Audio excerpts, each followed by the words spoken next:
People have this idea that they think we just came out the vagina popping, and it's like, no, I was trash just like you. The difference is that I made different decisions. When you was quitting, I was working. Right? When you was giving up, I was hustling. You need a problem to solve. If you are not solving a problem, you are not making money, regardless of how passionate you are or how hard you work.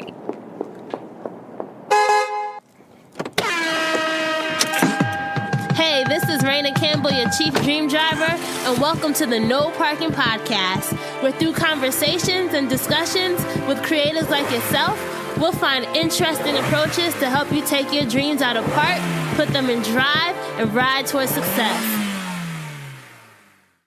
Hey, Dream Drivers, welcome to episode 114 of the Dreams and Drive podcast. Today, our guest is the fabulous Emmelie De La Cruz. This episode is brought to you by StyleSeat. StyleSeat is the #1 appointment booking and online scheduling software for independent beauty and barber professionals. You can sign up for StyleSeat to get your business online, get it organized, get booked, and get paid. So that means you're able to set up a professional website. You can manage your appointments, promote yourself with marketing campaigns, accept credit card payments, yes, and also protect yourself with a no-show late cancellation policy. I urge you guys to sign up for a free 30-day trial by visiting styleseat.com or clicking the special link in our show notes page. So as I said in episode 113, which if you have not listened to, please go back and listen to that. It was all about how to feel the fear and do it anyway. I mentioned in that episode that this episode right here, episode 114 with Emmelie De La Cruz, is going to be a treat. Emmelie is all about keeping it real, and that's why I had to have her come on the show to talk about her life and how she's a serial entrepreneur who turned her layoff into a legacy. So whether it's through her group coaching, her books and classes, or through her health and wellness team, she has one goal, which is building dreams into businesses. And Emmeli's going to talk to us about how she was able to do that for her clients and for herself. And I thought Emmelie was going to be the perfect person to come on the show and just tell us about ourselves because in her own words, I kid you not, she says that a lot of us are delusional, and that's why we are not achieving the results we want in our businesses and our brands. So how do you stop being delusional, right? How do you stop making excuses? How do you start getting things done? On this episode, we're going to discuss with Emmelie her own background, right? What inspired her as a child, how she transitioned into marketing and branding, how entrepreneurship found her, and then we really hone in on the things that you have to do if you want to start seeing results. So that includes why passion is overrated, the power of a pivot, how to validate your ideas, how to find out what your audience is struggling with, the importance of building a personal brand, why you can't be afraid to be you in your business, why Emmelie sometimes even misses corporate America, and lastly, the best investments that Emmelie has made in her business, and so much more. But remember, if you are not already following us on social, I urge you guys to do that. We are Dreams and Drive across the board, Facebook, Twitter, and Instagram, and you can also use the hashtag Dreams and Drive when sharing as well. Also, thank you so much to everyone who has ever screenshotted where they listen to the show and post it on Instagram stories or on Twitter. It's a great way to engage with others. And also, I just love seeing it. And it's a great way for you all as Dream Drivers to help grow the Dream Driver community. So thank you once again. If you want today's show notes, just go to dreamsanddrive.com and click on episode 114. All right, so let's get to Emmeli's story. Hope you guys enjoy it. Hi, Emmelie. Welcome to this episode of Dreams and Drive. I'm so excited to have you on today. I'm so excited. Thank you so much for having me. I know it's been a long time coming, but we got it together. Yes. I've been following you. You know what's actually funny? I think I first heard about you. You used to be in New York, right? You used to live in New York.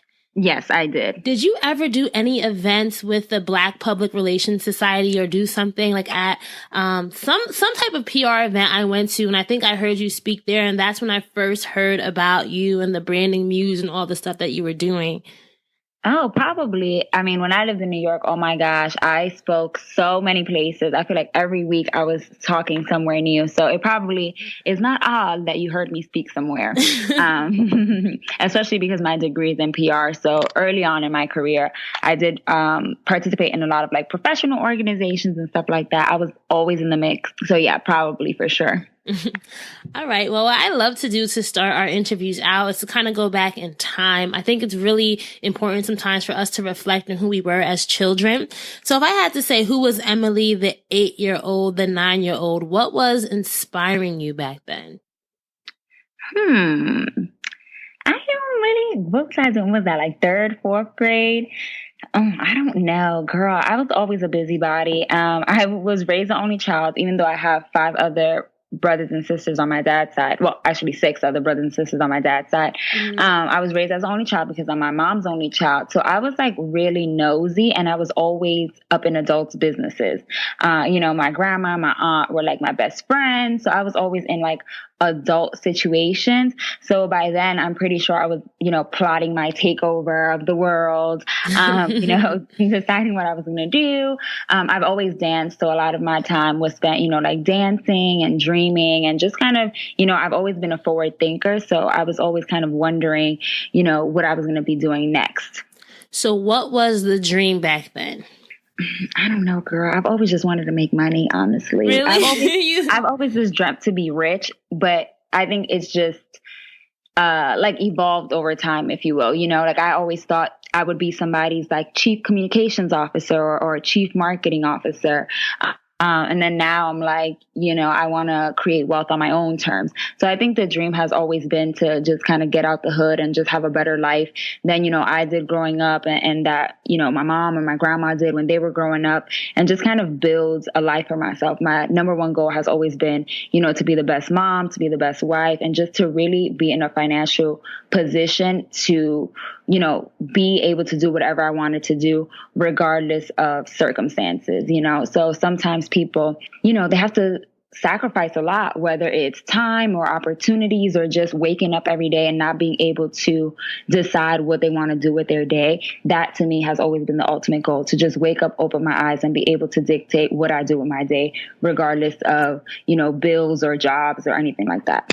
You grew up in the Bronx, right? Mm-hmm. All right. So I'm the original Cardi B. You ended up going to Syracuse and you got a degree in public relations. Did you why public relations? Girl, let me tell you. So like me being the nosy person that I was, when I was in the yearbook committee in middle school, I had to decide, how when you're in 8th grade, you're graduating, you have to put, when I grow up, I want to be. So I started researching. I loved English. Like English had always been my favorite subject. So I knew I wanted to do something with like writing. And my grandma always thought that I needed to be on somebody's television. She's like, you need to be a broadcast journalist. You need to go into journalism. You need to, report the news. And I was like, I'm interested in journalism, but I don't want to be in front of the camera. So doing some research, I came across, the term public relations. And ever since I was in 8th grade, I had my heart set on being a public relations person. Didn't really know what the heck that was. I just knew it was somebody who, ran communications, was behind the camera, but still had a lot to say and strategize around messaging, which was, all the things that I loved: the writing, communicating, creating content, all that good stuff. So even through through high school, and then once I got to college, I already knew what my major was going to be. I never switched my major or did anything like that. Since I was in 8th grade, I always kind of knew that public relations was the route I wanted to go down. Do you say, I actually had, did you know of someone named Courtney Futch when you were at Syracuse? I think she graduated a little bit after you, so you may not have heard of her. She had this company called Thunder Cakes. Yeah, I think she did graduate after me, but yeah, I've definitely been in touch with Courtney. I know that she's over at, I believe it's HelloFresh now. Yeah. She was episode 59 and 60 of the show, so I just wanted to know. It's so funny because there's so many connections that I'm making with guests across the different episodes. But one thing I wanted to ask you to kind of just rewind a little bit. When you were younger, did you ever do anything entrepreneurial? How you're an entrepreneur now, but were you that kid who was hustling Twizzlers in the hallway, or did you have any side hustle back then? No, I was a little lazy hoe. Let me tell you, in Catholic school, so I went to Catholic school my whole life, and I was super involved. I was always, I danced since I was very, very young. Every single Friday, Saturday, and Sunday, I was in the dance studio. I played softball. I did cheerleading in the winter season. I was always in the mix, but I was never really into sales. So in Catholic school, to fundraise, to kind of subsidize your tuition, you have to sell these chocolate bars. And anybody who who went to Catholic school or even lives in the Bronx know them damn world famous chocolate bars I'm talking about. And every year we would get, I think it was like $250 worth of chocolate bars to sell. And every year I would pawn them off to my family members. Like, uncle, you take 50, mom, you take 100 to your job, auntie, you take 100 to your job. Like, I'm not about to be going door to door. I'm not about to be sitting out here in front of the church. Like, y'all about to work for me. So I was always kind of a little boss, but I was never a worker, if that makes sense. So I was never particularly entrepreneurial. The only part of me that was entrepreneurial was the part that I was a problem solver. So if something needed to get done, I was getting it done.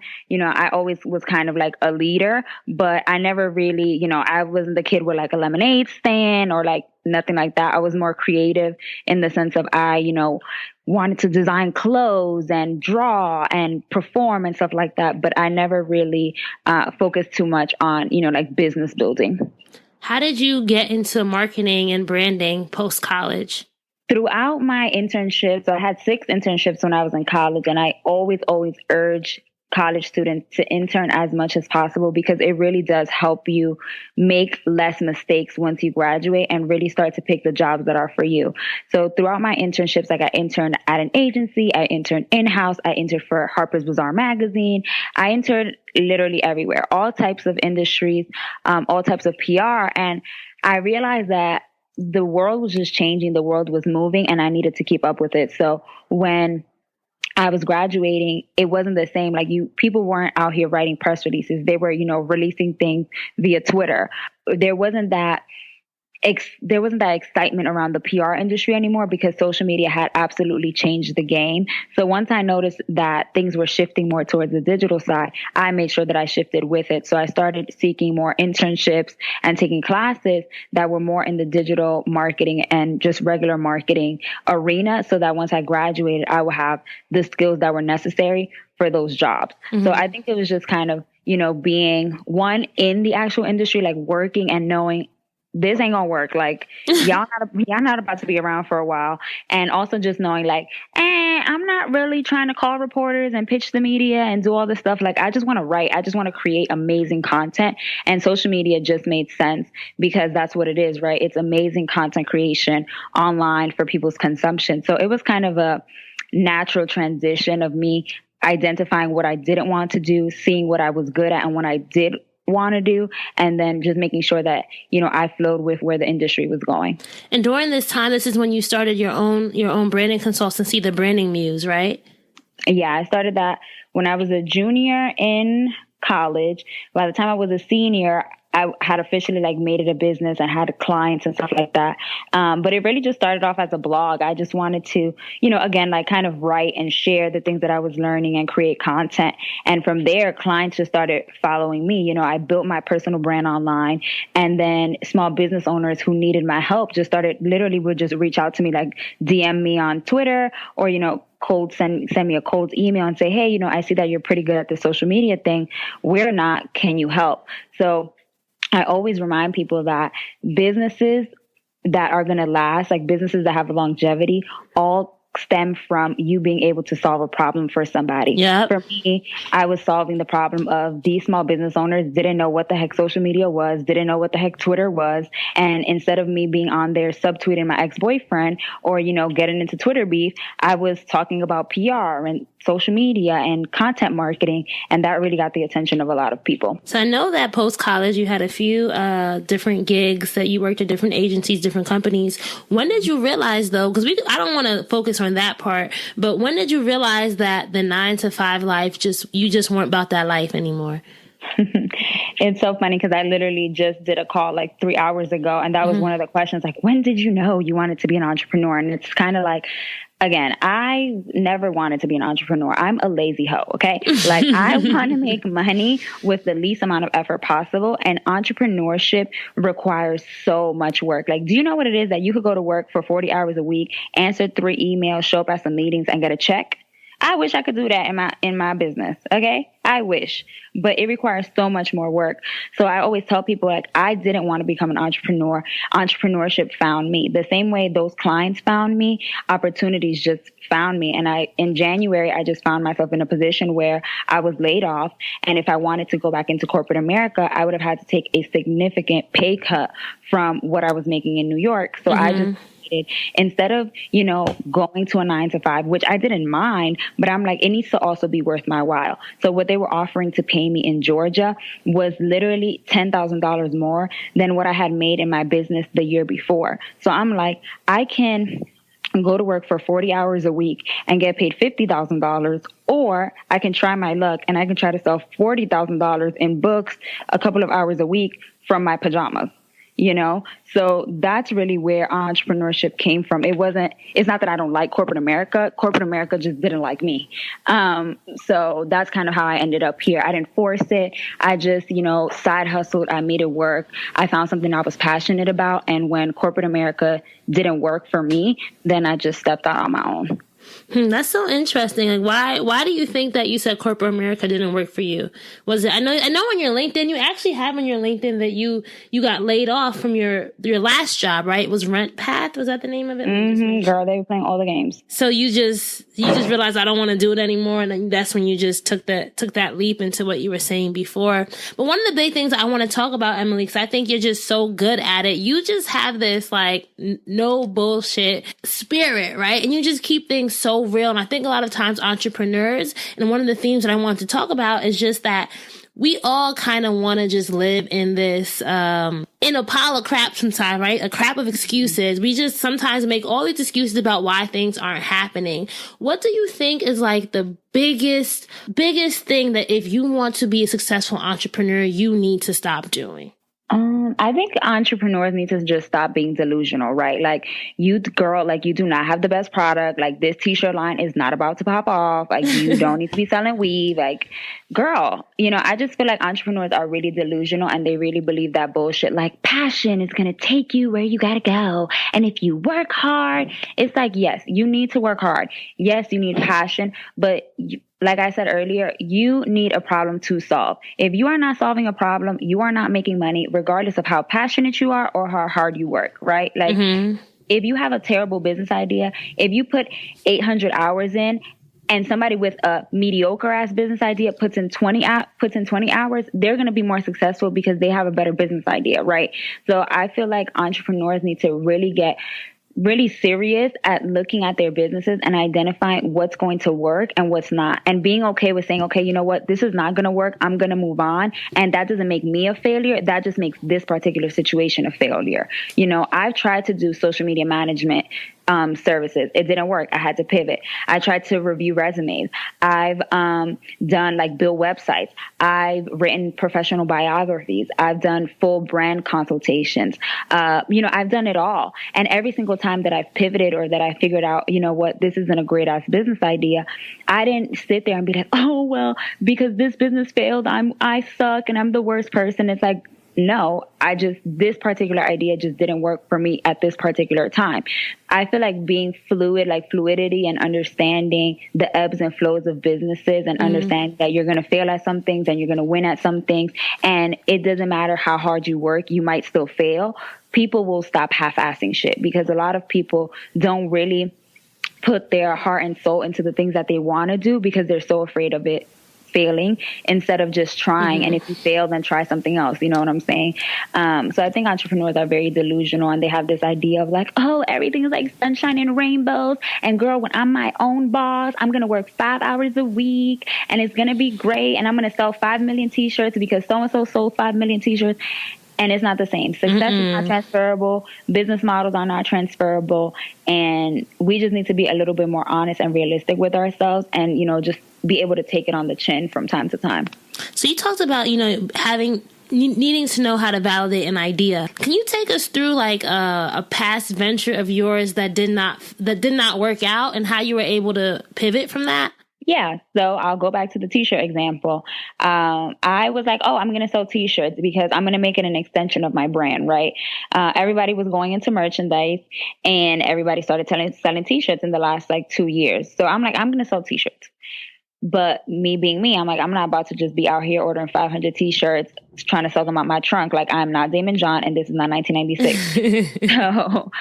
So I've always believed in, validating your idea. In corporate America, before you get a budget to execute on a project, you have to, do an experiment, test it, make sure that it works, prove to your boss that it works, and then you get the budget to actually execute. So I just took what I was already doing in corporate America and applied it to my business, because I treat my business the same way I do a multi-million-dollar company, and the same way that I did my job. So the first thing that you need to do is, again, sit down and be like, who is this solving a problem for? And at that time, I was creating t-shirts for myself. I wasn't creating t-shirts for other people. I wasn't serving other people. I wasn't building a brand that didn't exist. I was just making t-shirts because I thought that was just the way to make money. So that was fuck up number one. Mm-hmm. Fuck up number two was not really being, creating anything different, right? So once I created the design, girl, I don't even remember what the designs were, but it was some foolery. That's bad if you can't even remember them, right? Girl, I don't know, some foolery. It was like words, like, how people just started putting random words on a shirt. So it was like random words, and it was horrible. So once I had the design, I put it up on this website called Printful. And what Printful allows you to do is to, print things on demand, right? So instead of me ordering inventory, if you were to order on my site, the shirt would then get printed by Printful, that one shirt, and then that one shirt would be sent to you by Printful, right? So it's called drop shipping and fulfillment. That was kind of the way for me to be able to not have to buy inventory, and for me to really be able to validate, if it was a thing. I think I sold like 2 t-shirts in like 2 months. What? Right? Were you marketing them? Were you? Girl, yes, I was marketing them. I bought one. I was wearing, it was a hot mess. Like, it did not work out. But more of the story was, right, like, me being who I am, I was like, okay, well, this t-shirt is trash. Like, let's move on. Let's try another design. Let's try another approach. But if it's somebody else, they would have ordered 500 t-shirts and still had them sitting in their house collecting dust. So for me, before I launch anything, I always pre-sale. So the Profit Planner book that I just launched a couple of weeks ago, I had already sold 37 books before I ever finished writing the book and before I ever sent it off to print. So I already had the money to get the books printed. I already had customers waiting for the book, and I already knew that it was something that people wanted. So before I spent time writing email funnels and doing this and doing all this shit and then being depressed when it didn't sell, I made sure that it sold in advance. So I always tell people to always validate their product or their service to make sure that it's something that people want before they invest time, money, and resources into producing the thing or creating the thing, and then it not going, as planned. So let's say you have a service. Let's say you are what's a random service you can think of that we could walk through an example? I've validated my profit process service. And that service is where I write your sales pages and your email funnels for $197, right? So you fill out a form, and in 3 days, I send you back a Word document with your completely written sales page, your completely written email funnel that you copy and paste into MailChimp, ConvertKit, Squarespace, WordPress, whatever, right? Like, you don't have to do anything but copy and paste. Before I made that a service, before I created the form, before I marketed it, before I wrote the email funnels and did all that, I had what I call a mini service. And the mini service was, a very, very discounted, smaller portion of the profit process. So for $49, well, first I started off with $39 and then I moved it up to $49. So for $49, I would write just your sales page. And after I had sold like 15 of those, then I was like, okay, people clearly are struggling to write their sales pages. I can make this a full service. So that's when I expanded it, increased the price and made it a thing. And now it's the signature service on my website. But if I would have started trying to sell sales pages for $49 and nobody would have bought in a 2-week period, I would have been like, you know what? People don't have a need for this. I'm not really solving a problem for my particular audience. I need to pivot. I need to find something else. So when you have a service, you just have to think about, how can I deliver this in a minimal way, a way that's not going to take me too much time, that I could offer at a really low price point so that I can test to see, is my audience and is my market even interested in this, right? Like, if you are a meal prep cook, let's say you do meal prepping. If your customers don't want to buy, I don't know, a meal planning cookbook, they're probably not going to be interested in you cooking their meals at all, right? Because maybe they just don't have a need for meal planning in the first place. Or if you're a fitness trainer and you can't even get your, people to pay $7 for online training session or even show up to a free something, right? Then it doesn't make sense for you to build out a whole service around something. So it's important to always validate, always think about, how can I have an engaged audience, an audience that actually wants what I'm selling before, you build out this site and you pay for click funnels and you pay for lead pages and you build out this whole, fiasco, and then it's crickets, Mm-hmm. And one thing that you mentioned, I think a lot of people often struggle with as well, is just knowing your audience, right? Sometimes people don't even realize who they're trying to speak to. How did you in particular figure out who your core demographic, your target market was? So here's where a lot of people go wrong, right? They're always trying to find their target audience. I don't try to find my target audience. I find what my audience is struggling with, right? So I don't go off and be like, oh, let me find people who need sales pages written. No, I took the followers that I did have and I went on Instagram Live. I had webinars. We talked back and forth with DMs. I saw what my current audience was struggling with. And I say this so many times, like, we're so obsessed with finding people. We want more followers. We want more subscribers on our email list. We want more customers. We want more of this. And we just ignore the people that we have. It's like, my nigga, like, pay attention to the people that you have. If you can't service the 25 customers that you have today, you're not going to have 2,500. If you cannot figure out how to post consistently on Instagram for the 500 followers that you have right now, you're not going to do it for 5 million, right? Mm-hmm. So I always tell people, instead of always searching and seeking and being thirsty for the next best thing, focus on serving the people that you have now and figuring out what do they need. And that way you'll start to attract more people like them, So for me, I talk about marketing. I talk about, automation, passive income, all that stuff. And I don't go out to look for those people. The people who follow me tell their friends and their friends start following me. Mm-hmm. You know what I'm saying? Or they'll share something that I posted or they'll share a webinar. That's how my audience grows. And that's how I quote unquote find my audience. I just serve the people that I have and those people tell other people. What if you're in a niche though, or what if you're trying to get into a niche where you're completely new and you don't have an audience just yet? Should you even be entering it? Like, do you need to have some kind of association? Like, should you have some kind of natural audience before you try to launch something? One thing that I've noticed is that people, again, they always are worrying about, well, I don't have an audience. Okay, sis, you don't have an audience. Neither did Beyonce when she was singing in church. Neither did Bryson Tiller, and neither did Madonna. But you have to start somewhere. Like, I started with 0. Maddie James started with 0. Regina started with 0. Gary Vee started with 0. We've all started with 0. So it's like, don't use 0 as an excuse why you're not starting. Like, I literally have never understood it. It's like, if you don't start, you're still going to have 0. So whether you have 0 and you start with 0 and gain more people, or whether you decide not to start from 0, you're still going to have 0. You're still starting from 0. So it's just like, go and see what happens instead of sitting there complaining and pouting, again, being delusional because you think you are the hottest shit that ever came out of whatever college that you went to and you are the most brilliant person in the world. It's like, humble yourself a little bit. Understand we all start from 0, and I could either start from 0 or I can sulk in 0, but you're going to be at 0. Like, we all going to be at 0. So it's just like, go. If you don't have an audience, go. Like, when I started my blog for like 2 years, maybe 200 people read my blog a month. It started off, I remember I was blogging 3 times a week consistently when I got off of work. So I would work from 8:30 to 5. I would get home and I would blog 3 times a week, do webinars once a month, and I would write emails every other week. So twice a month. I was doing all this work for 35 people. I remember checking my metrics. 35 people had read my blog that month.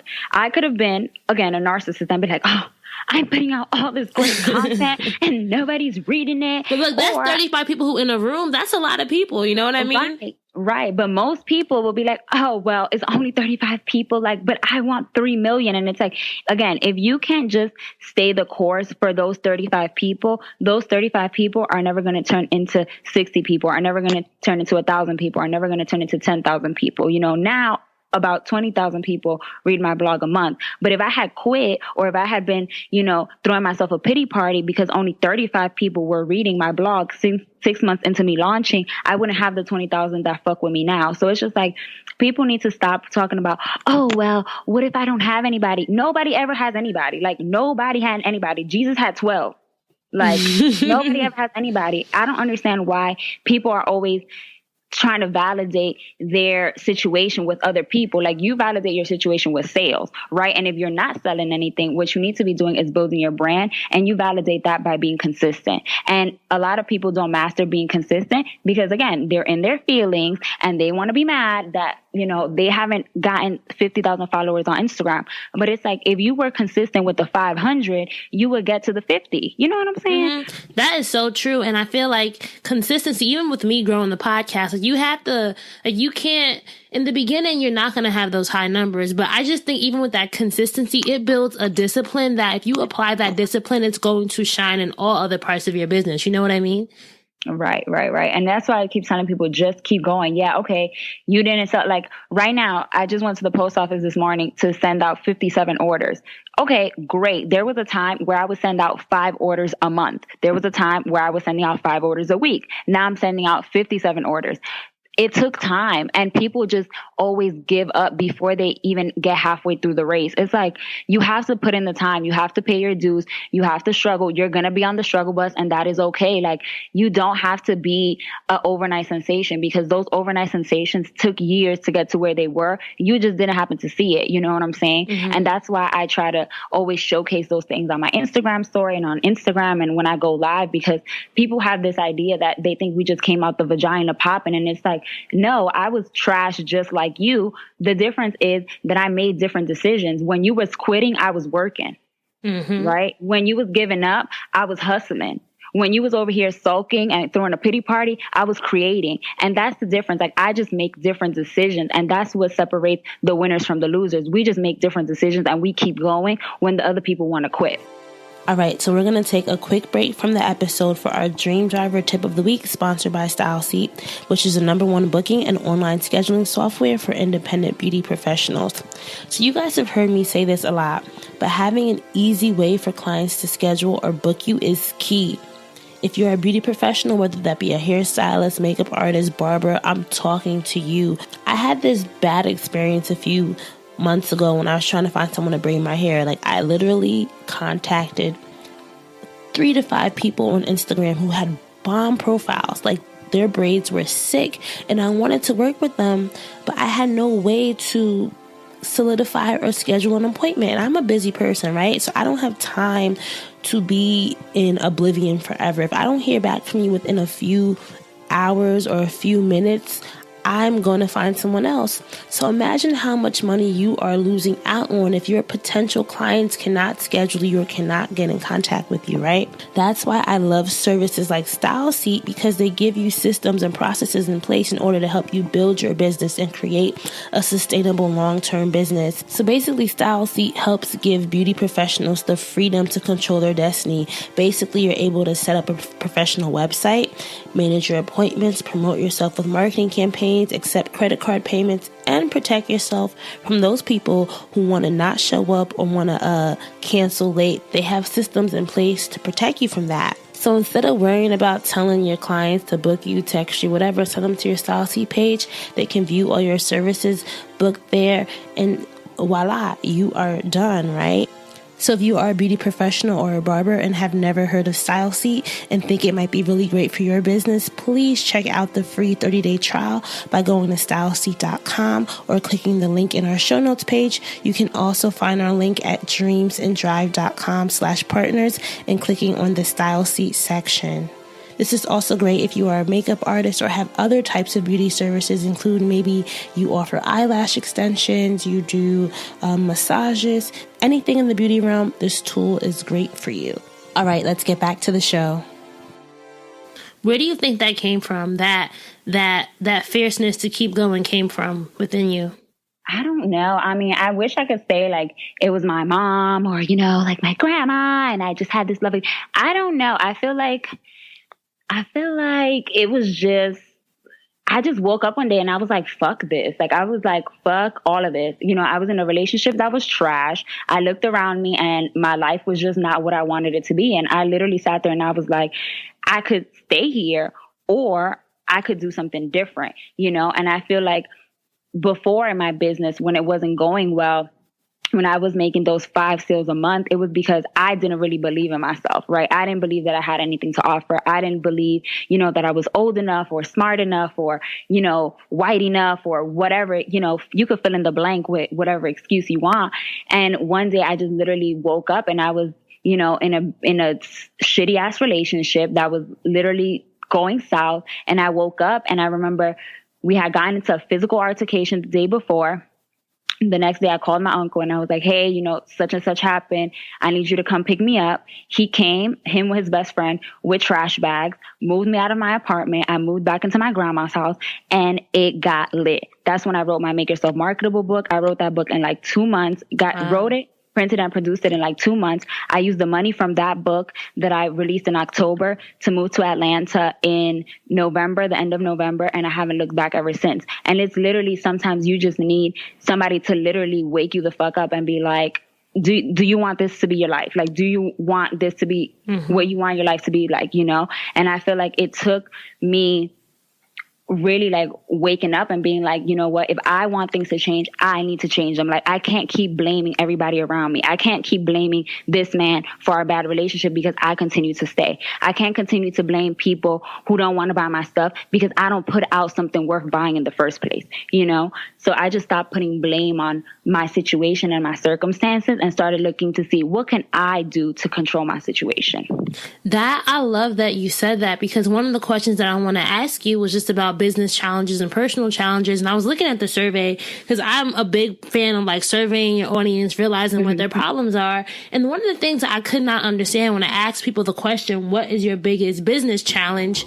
Most of the answers to me seem like personal challenges. You get what I'm saying? Like, I thought people were going to say like all these tactical things like marketing automation or blah, blah, blah, blah. But most of them were were very personal, like, you know, getting started, consistency, getting clear. And I'm just like, you know, those are more like personal things. So why do you think really mastering you as an individual is so important to having a successful business? Because if you don't know who you are, you can't tell people who you want them to be, right? Like, I could not possibly sit on a webinar or sit on Instagram Live or sit on this podcast and tell people to do better if I haven't become better myself, you know? And I think a lot of people, when they think about challenges, they think about the things that are very intangible to solve. Like finding yourself, there's no book on finding yourself. Yeah, there's allegedly courses and all of this fuck shit. But the only way for you to find yourself is for you to be within yourself, right? And I feel like, you know, in order for you to find clarity in your business, you need to be within yourself. It's a lot of this internal work and this inner work that you need to do to solve the real challenges and the real obstacles that are holding you back from success. Because the day that I decided that I was going to be Emmelie De La Cruz, that I was going to curse and that I was not going to give no fucks, oh, it was a wrap. It was a wrap. Like, nobody was going to tell me anything, you know? And that's when I started treating my life and my business with such fearlessness, because I had made a decision that I had found myself and this was who I was going to be. And if you didn't like it, you could go. You know what? That's a good segue into one of our questions from our listeners. So this is coming from Brittany, and her question is like, how do you stay authentic while running your business? Cause like, you know, it's hard because there might be people who might say, oh, you're too transparent. Oh, you curse too much. You don't really fit what I'm going for. I don't want to work with a person like you. Like, how do you like not care about that and just keep being you? That's exactly the reason why, right? Because they don't want to work with me. And it's so funny. I was saying this on Instagram Live yesterday or like 2 days ago, because I was talking about the importance of building your brand. Like, you have to build your personal brand and your reputation when you run an online business. Like, it's non-negotiable at this point, right? So one girl was like, well, you know, I'm scared to build my brand because of the judgment. And I was like, but why, girl? But why? Like, okay, the people that don't fuck with you do not pay you. And if you do not pay my bills, I do not fuck with you. Do you feel me? Like, why am I going to be concerned about the people who don't like me, who are never going to put $1 in my pocket anyway? So you're here trying to please people who are never going to pay you anyway. So it's just like, I rather be who I am and be authentically myself and not have to put on a front to please people that I don't like and that don't like me back. You know, like we just gonna be in a cycle of foolery, you know? It's like you fake, we just all fake together. And it's just like, for what? So I'd rather have a small audience of people who appreciate me the way I am than to try to change to attract an audience of people who deep down inside don't fuck with me anyway, because it's not my authentic self and they can see right through that. Like, you know, when you see on social media, like, girl, this flat lay, like you've done this flat lay 17 times. I know your house don't look like this, bitch. Like, I know your ass got some dirty laundry somewhere laying around, ma'am. I know you do not have this white shag carpet over here when you got a dog. Like, you know, people just try to put on for social media, and it's just like, this ain't your real life, and we know it, you know. Yeah. And I will respect the people who keep it real, because I feel like that's why Cardi B blew up, right? Because she finally got on television and was like, listen, I'm not about to be out here trying to be something for reality TV. Like, this is who I am, me and my crooked teeth and my crooked wig, and y'all gonna take it or y'all not, you know? And I feel like that's what propelled her to stardom, because it was just so refreshing for people to see that, you know. People get on reality TV, they get on Instagram, they get on YouTube, they get online, and they feel like they aren't enough. And it's like, why am I not enough? Like, I mean, I was enough for everybody around me, for my friends, for my family, for my coworkers, for everybody who knew me for who I was. But the moment that I turn on my iPhone, now I got to be a new bitch for y'all? No. Why? For why? Let's say building your personal brand, how do you manage the balance between how much is too much to share? Like, how much do you keep private? How much do you make out there for the world to know? Like, how do you manage that?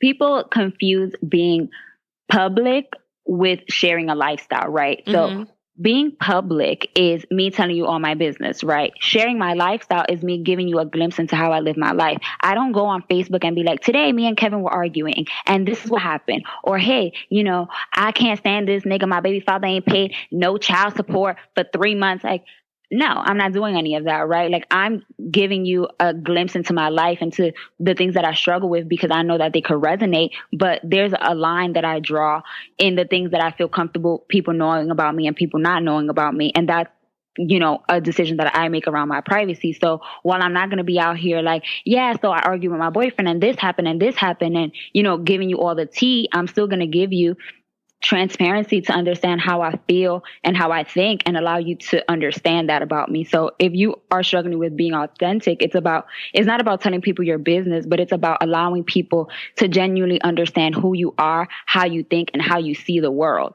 right? It's about sharing your opinions. It's about sharing your struggles. It's not about you telling me that you argue with your boyfriend, or that you can't stand your best friend, or, you know, that you got an STD, or, you know, like, I don't need to know all of this.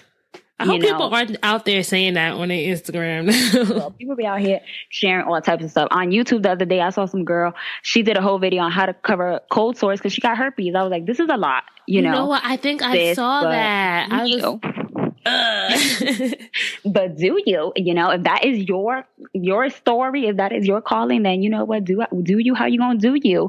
But I feel like you can draw the line. You don't have to, you know, tell people all of your business to be authentic. It's just, if you have to censor yourself, like if you edit a caption 675 times before you post it, if you have to, you know, take too long to write a blog post, if you are terrified to go on live because of, you know, what you might say or what you might not say, that's not being authentic, right? That's you trying to be this picture perfect version of yourself. But, you know, you don't have to try hard to be authentic. Being authentic isn't a strategy. It's just waking up and being who you are every single day. Who I am with my friends is who I am on the internet, and who I am at a speaking engagement, who I am when people meet me. Like, the same way I'm talking to you, I will stand on a stage, sit on a panel, and say the same exact things in the same exact way. And that comes from, again, not being afraid to be who I am, and understanding that I'm not going to be for everybody. Am I going to be on a Forbes stage one day? Probably not, because I don't think the white people want me cursing like this.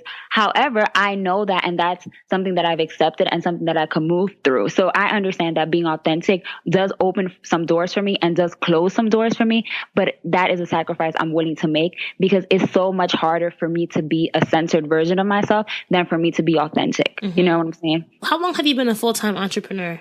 Well, on and off, I've been a full-time entrepreneur about three different times throughout my career. So I would say on and off. The most recent time, years, like this. But most recently since January. Okay. What has been the biggest challenge that you've personally faced with growing your business or just being a full-time entrepreneur? And how are you working through that? Honestly, I'm bored. To keep it really real and to just say it simply, it's like I'm bored, right? Like I miss corporate America because corporate America was always a new challenge, whether it was professionally or personally. I felt like I was always constantly developing. I was always constantly learning new things. I was always constantly being challenged. And I feel like in my business, because I'm being looked to as the expert, it's like, okay, I'm helping everybody else grow, but who's helping me grow, right? Who's helping to stretch me? And I feel like, there's going to come a time where I either have to go back into corporate America or figure it out, because it's just like, I'm starting to plateau. And I'll give you a very tangible example. When I was in corporate America, I was ahead of the game in everything, right? Email funnels, marketing automation, all this stuff. Technology changes so fast. Now Facebook has chat bots, right? And normally in corporate America, I would have told my boss, like, hey, chat bots are the new thing. Like, let's figure it out. I would have, called my Facebook rep. And they would have told me all about chat bots, and I would have been lit in about 2 hours. In 2017, Emmelie De La Cruz needs to go pay somebody to teach her how to do Facebook chat bots, then is considering paying $2,000 for somebody else to actually build the chat bot, and do all of these other things. And I look back and I'm like, damn, if I was in corporate America, this would have been already done with somebody else's money, And it's like, for me, my biggest challenge is that growing, that learning, that stretching, that learning new things and staying cutting edge is really hard when you're teaching everybody else the basics, if that makes sense. Like, do you think the next step would be like evolving the business so that you can hire people and it becomes like, do you want to be corporate? Like, would you ever want to build your own corporate business that one day you'll have like the budget to do all that? Or do you kind of want to stay in that solopreneur route right now? Yeah, I like being a solopreneur because my business is my personal brand. Like I monetize my personal brand. So that becoming a corporate situation, like let's say like a Gary V, has never really been my goal. I just really don't like too many people in my mix, or I just don't really like people in general. I just feel like it's very hard to duplicate that. But I am working on a software. So I am working on like creating an application and a software as a service, similar to like CoSchedule or, any other online platform, on a subscription model. But that, is more of a long-term goal. And I see that being, kind of like my exit from entrepreneurship, like building this, growing it to be something amazing, and then selling it off for a couple $1 million and doing the Oprah thing and just riding around in safaris with hats and glasses and just doing my thing. But no, I definitely think that, once I do the software, which is definitely, like I said, a couple years in the making, I feel like my personal branding business is going to change, right? Like Emmelie De La Cruz, the influencer, the author, I feel like all that is going to evolve with the way my life evolves, but I don't worry about that too much. I kind of just take it day by day and opportunity by opportunity. Like, listen, if somebody calls me tomorrow, like, hey girl, we got this amazing job, we're going to pay you $90,000 a year with some benefits, I'll be like, sis, yes, where do I sign? But right now, the right opportunity hasn't come along. So I'm not really closed off. And like I said, I never wanted to be an entrepreneur. I'm blessed that I was put in this position. I was able to make it work. But for me, I go where the opportunity goes. I go where the Lord opens the doors. If he opens the doors, I'm walking through them, So I'm not like, this is what I'm going to do, because, people always say when you make plans, all God does is laugh. Like, I don't need to be out here having Jesus cackling at me. I just, need to be doing what he wants me to do in the way that he wants me to do it. And I just leave it all in his hands, because it's too much work, girl, to be trying to figure it all out, Mm-hmm. What do you think is your superstar strength? That thing that you are an expert at, that you are a badass at, like nobody can compare to you when it comes to this thing? I don't know. I feel like that's subjective, right? Like I would say, I don't believe that anybody else that I know of could do marketing the way that I do it, because like I said, I came from corporate America where I learned amazing strategies, and now I'm applying that to small business owners. But that's subjective, right? Because you might know somebody that I don't know and they do it better than me. So I would say the thing that I'm best at, my superstar power, and what I think is everybody's superstar power, is being myself. Like if I wasn't an expert at being myself, I wouldn't have built my brand to be what it is, and I wouldn't have gotten the opportunities that I have had. So I feel like, waking up every day and mastering being Emmelie De La Cruz, unapologetic, ratchet, brilliant, bougie, lazy, all in one is truly a gift, because I feel like so many people shy away from that, and so many people try to change that instead of, growing with it.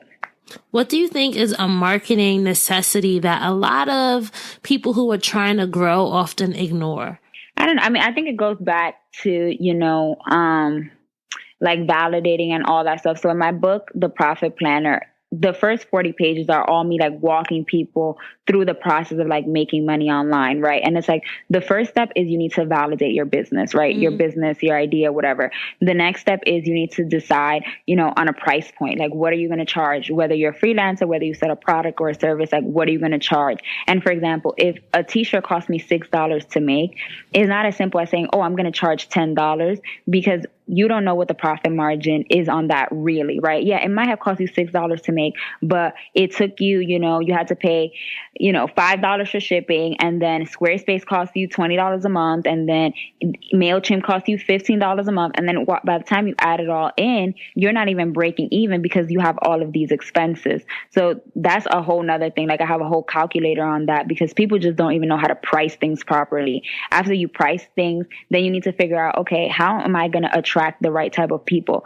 Because today I talk about email funnels. If tomorrow I wanted to talk about Facebook bots, then I'm going to have to attract a whole new group of people who are interested in Facebook bots, because I cannot assume that the 14,000 people that follow me on Instagram right now, or the 6,000 people that are on my my email list right now, or that came from Instagram, care about that stuff, So I feel like there's this cycle of attracting the right audience, convincing the right audience, and converting the right audience, regardless of what you want to sell. And I think people think it's just like, oh, I wake up one day, I put this product up online, and I post on Instagram, and I buy some Instagram ads, and I'm going to be lit.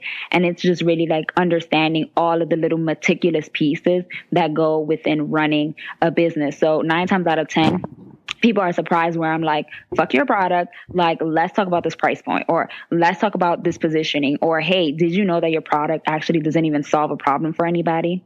Did you know that? There have been people who have come to you and they have ideas that don't solve problems. Right. Yes, girl. 'Cause like I tell you, one of my friends was like, I want to start a t-shirt line. I'm like, why? She's like, oh, well, everybody's selling t-shirts. I just think that's great. I'm like, girl, you're not solving a problem for anybody. Nobody's going to buy these t-shirts. Go do something else, And I feel like people are kind of like taken aback, because it's like, if you cannot even answer why, like if you cannot even tell me, your friend, why you want to do something, how do you think you're going to convince a stranger to take money out of their pocket to pay you for it?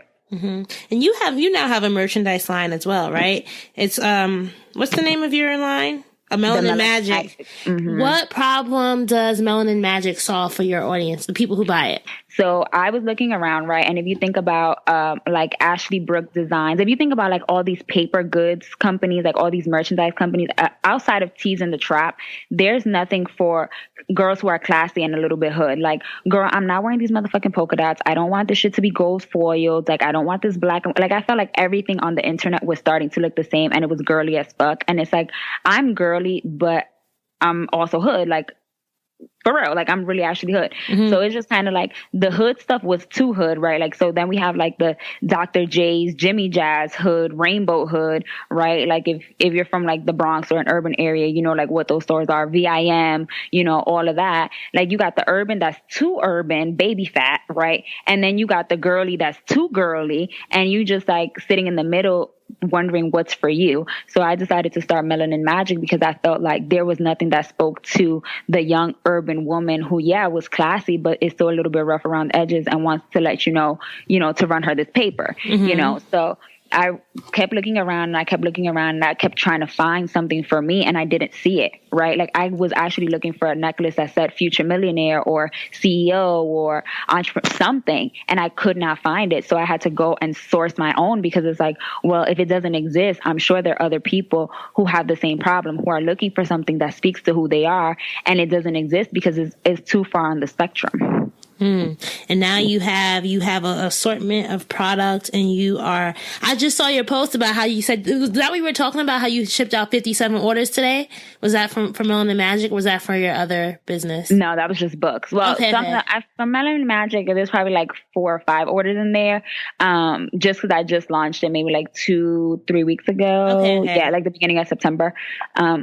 So I just launched it. I just got the necklaces in. I just like started getting everything in, and the big launch is going to be in the holiday season. Okay. The sales that I make on the day-to-day are my regular business, like my books, courses, consulting, service packages, that type of stuff. And then Melanin Magic comes here and there from like random people who stumble upon it.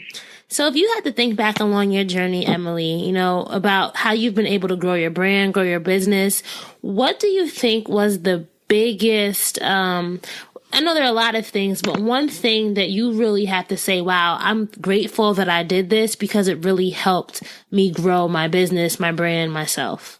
Well, when I look back, I'm always grateful that I had always approached my business from a place of, I'm doing this for me, right? Like I had always kind of approached it like, I have this knowledge that I just want to share with the world. And if I become a sensation, if I become like a blogger, great. But, I'm doing this because it's a passion project and it's something that's just coming out of my heart, right? Like I really believe in like serving your way to success.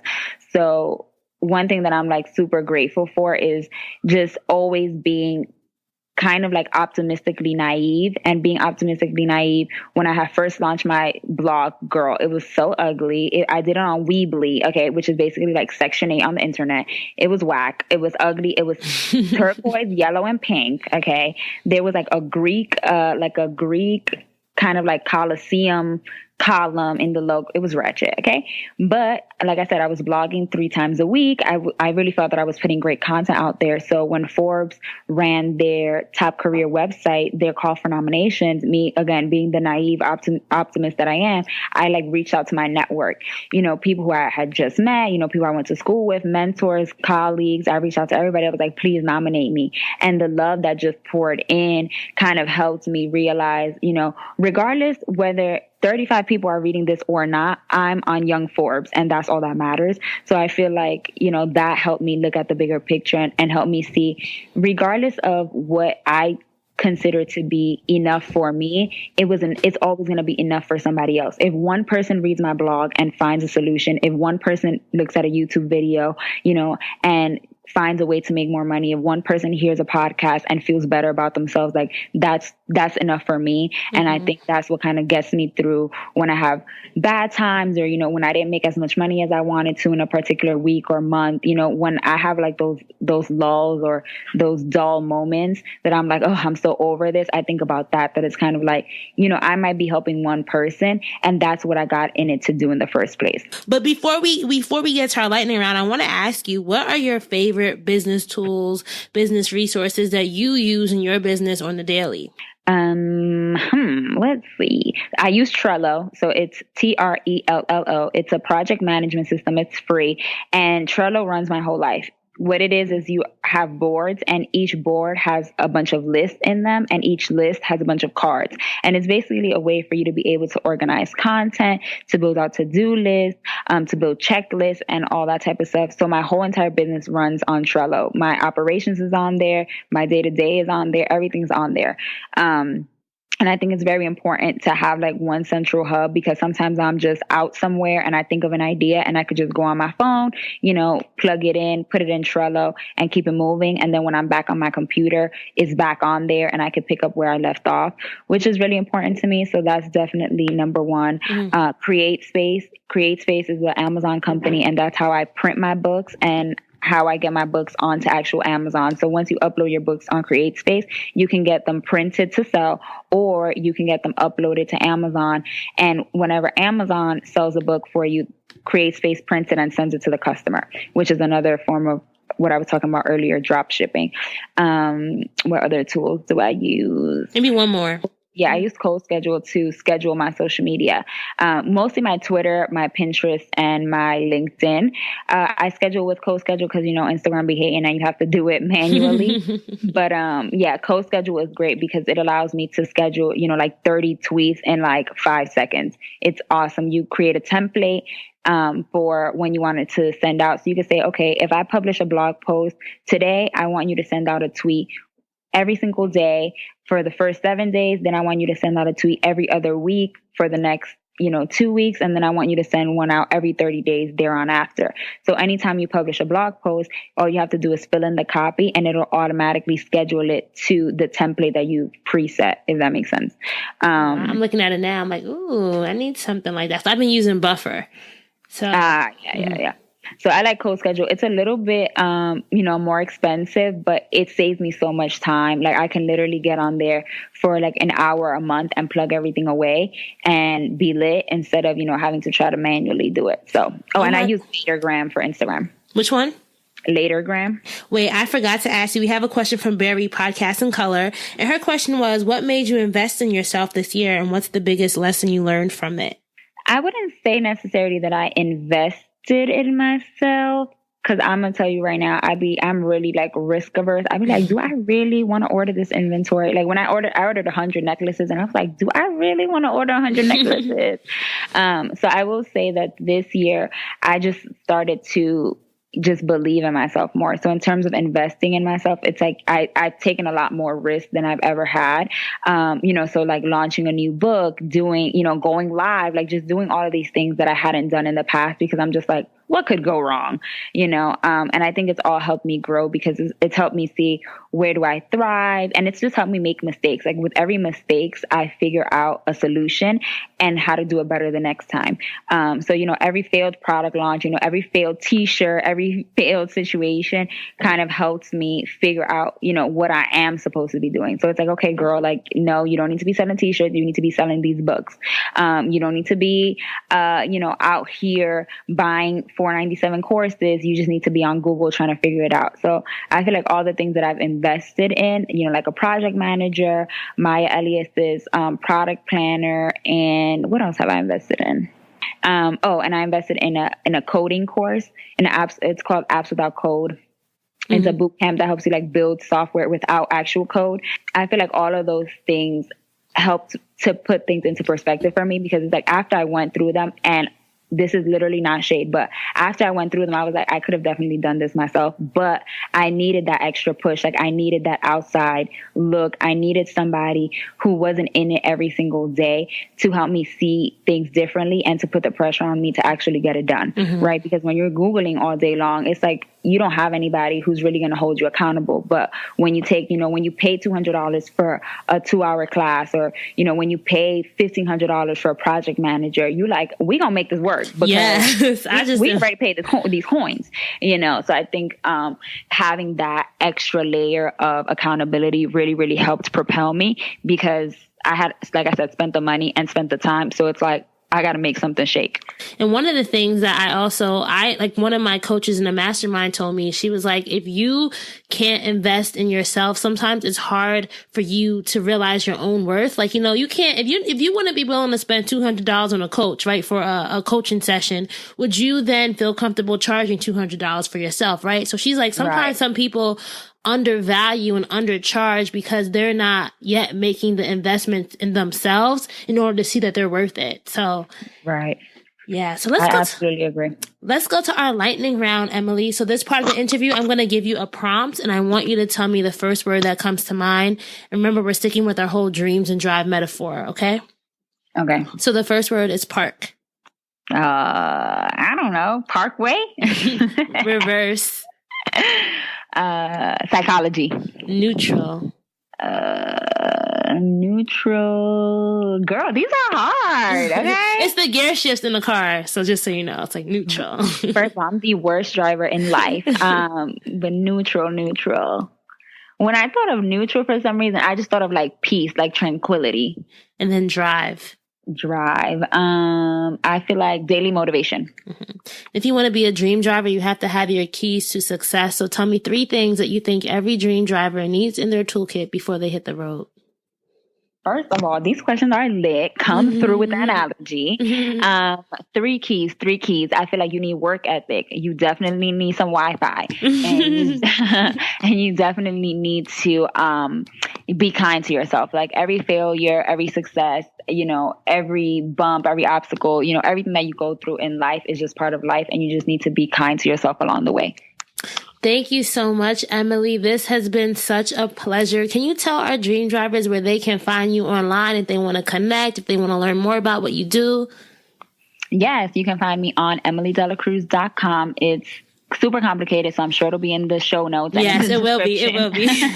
But you can find me on emmeliedelaCruz.com and at Emmelie De La Cruz across all social media. You can find me playing these games on Instagram story. I go live every Friday at 1:30 on Instagram Live. And of course, you can also follow my store, the Melanin Magic Shop, on Instagram as well. All right. Thank you so much, Emmelie. Thank you. I had fun. All right, so that's a wrap for episode 114 with Emmelie De La Cruz. I hope that you enjoyed hearing her dream driving story as well as her keys to success. And if you love this episode, the best thing you could do is to pay the inspiration and motivation forward. I encourage you guys to share this episode on social by screenshotting it and reposting. And my favorite place for you guys to post it right now is Instagram stories. Remember, we are Dreams and Drive across the board on Facebook, Twitter, and Instagram. And you can also use the hashtag Dreams and Drive as well when you're sharing and talking about this episode or the show. If you are not already part of our Dreams and Drive Facebook group, what are you waiting on? Just go to dreamsanddrive.com/Facebook or search Dream Driver Mastermind the next time you're signed on, and you can request access there. Our show notes are available at dreamsanddrive.com, and all you have to do is click on episode 114. You guys, I'm so hyped. I launched the podcast strategy sessions last week and we already have people signing up. So if you want to sign up for a 60-minute podcast strategy session with me to go over your own podcast strategy and get some tips on how you can grow it and launch it, please just go to dreamsanddrive.com/session. That's dreamsanddrive.com/session to book an appointment with me. Before we get off, I want to take some time to read this review that really touched me today. I kind of was having a bad night and I just went on the Apple Podcast page and wanted to see how many reviews I had. And I had one coming from Cosmoticon, I think that's her name. And it was titled Great Motivation. This is what it said. I've been listening to Raina in Dreams and Drive for a while now, back to episode 40 or so, and she just keeps getting better.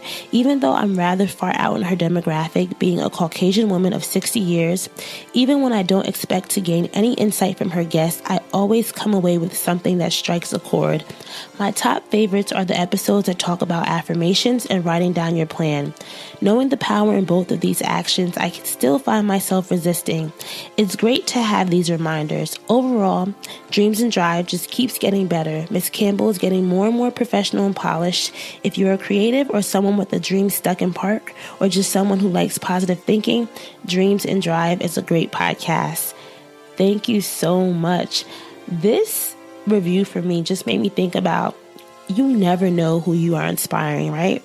This woman said herself that she is not in the demographic that this show is aimed towards, but that just also shows me is sometimes you will reach people that you do not even know you're reaching. And that's why it's so important for you not to give up on whatever it is that you have, because there's somebody out there who needs the message that you are delivering. And even if right now you don't even think that you have this reach, that you have the ability to impact people's lives, you do not know all of whom you are impacting. So just keep on, because somebody needs what you are putting out into this world.